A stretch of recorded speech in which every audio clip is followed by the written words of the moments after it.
निराकार ईश्वर का साकार अवतार।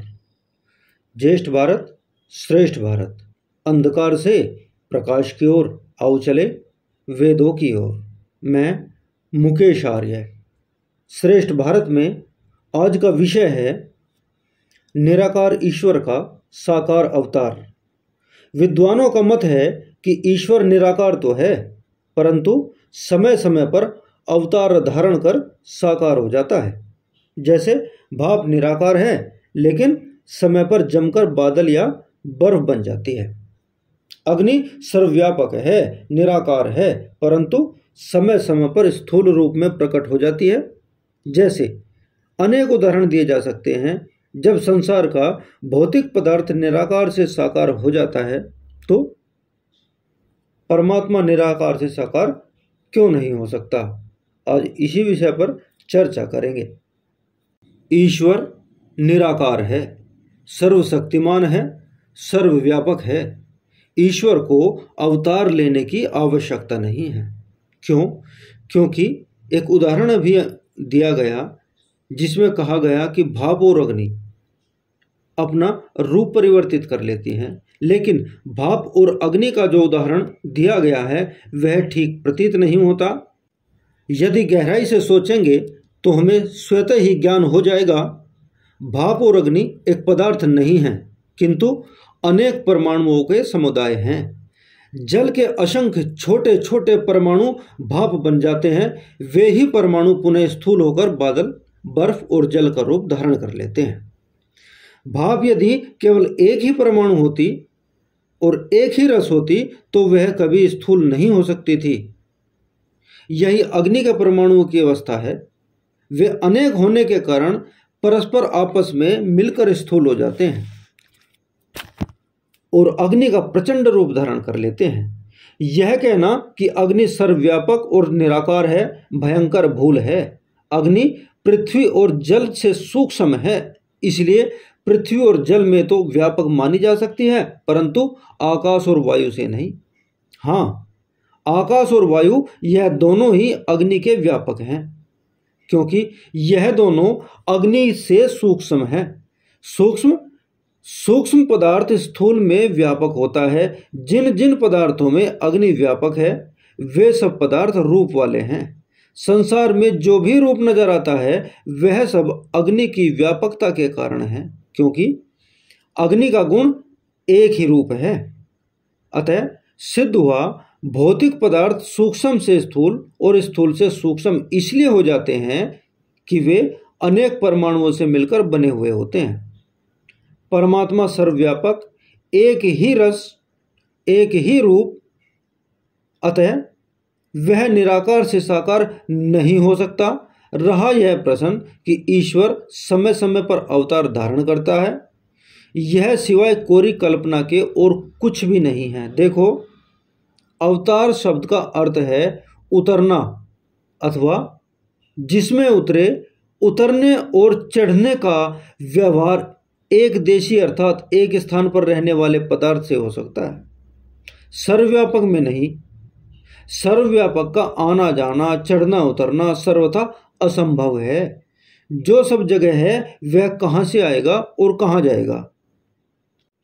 कुछ विद्वानों का तर्क है कि रावण, कंस, हिरण्यकश्यप आदि दुष्टों को मारने के लिए ईश्वर का अवतार हुआ है। और क्या भविष्य में दुष्टों के दमन के लिए ईश्वर अवतार नहीं होगा? मैंने सुना है कि जब जब धर्म की हानि होती है तब तब अवतार होता है। यह बातें केवल मूढ़ता की बातें हैं। देखिए, ईश्वर का अवतार न कभी हुआ है और न कभी होगा। समय समय पर जो महान पुरुष उत्पन्न हुए हैं, जिन्होंने दुष्टों का दमन किया है या जनता को ठीक रास्ता दिखलाया है, लोगों ने उन्हें तरह तरह की उपाधियां प्रदान की हैं।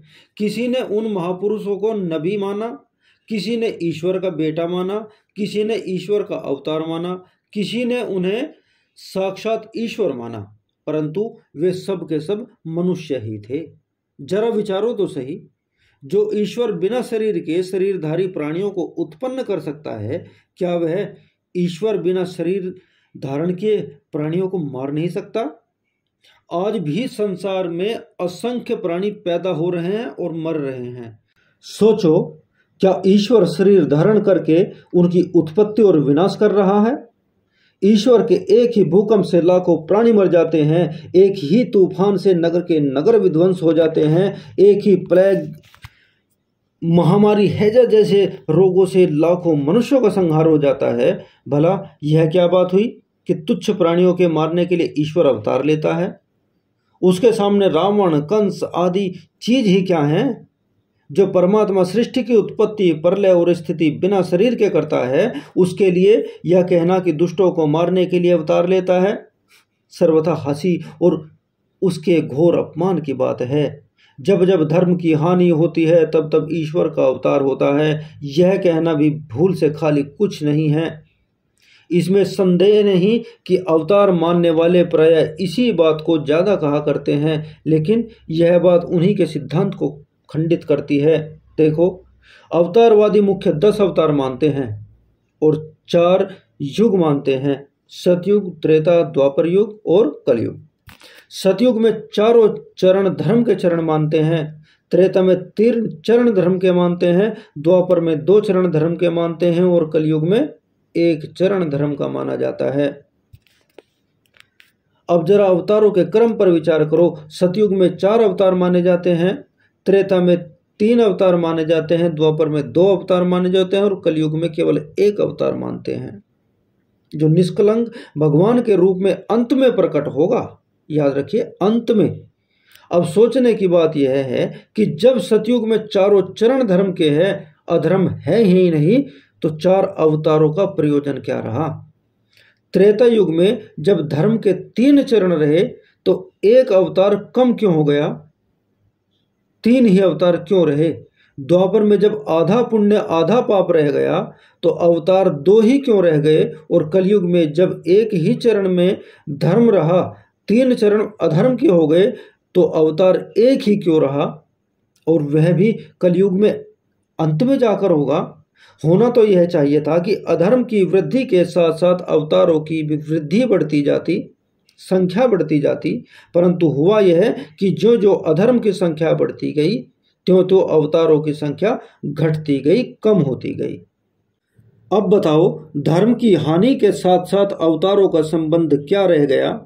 उल्टा हुआ यह कि अवतारों के भरोसे रहकर लोग निष्क्रिय हो गए और पाप को सहते रहे। उन्हें रहा कि तारणहार आएंगे, अवतार होगा और भगवान हमें दुष्टों से बचाएंगे। लोगों की आत्मनिर्भरता कम होती चली गई, लोग केवल भगवान के भरोसे बैठे रह गए और लोगों ने पाप के विरुद्ध आवाज उठाना भी ठीक नहीं समझा। लोगों को लगा कि भगवान आएंगे, अवतार लेंगे और हमें बचाएंगे। हुआ यूं कि सैकड़ों साल गुजर जाते हैं, लोग दुष्टता दिखाते चले जाते हैं और बहुत एक चैन की अच्छी जिंदगी बिताकर चले जाते हैं। और कुछ लोग जो भगवान के भरोसे बैठे रहते हैं, अवतारवाद के भरोसे बैठे रहते हैं, वो लोग एक नरक का जीवन व्यतीत करते हैं। इसलिए सर्वशक्तिमान ईश्वर जो निराकार है, वह अवतार नहीं लेता। उसके लिए अपने दुखों से लड़ने के लिए, अन्याय का विरोध करने के लिए हमें स्वयं ही आना पड़ेगा, हमें स्वयं आगे चलना पड़ेगा। उसके लिए हमें ईश्वर पर आश्रित नहीं रहना पड़ेगा, क्योंकि ईश्वर ने हम सबको एक जैसा बनाया है, हम सबको एक जैसी ताकत दी है। हम उसका प्रयोग नहीं करते, हम उसका इस्तेमाल नहीं करते, तो यह गलती हमारी है। अवतारवाद हमारे धर्म को मिटाने में एक बहुत बड़ी भूमिका निभा रहा है। अवतारवाद से हमें परे हो जाना चाहिए। यदि हमें धर्म की रक्षा करनी है, यदि हमारे संस्कृति की रक्षा करनी है, तो अवतारवाद को हमें छोड़ना होगा।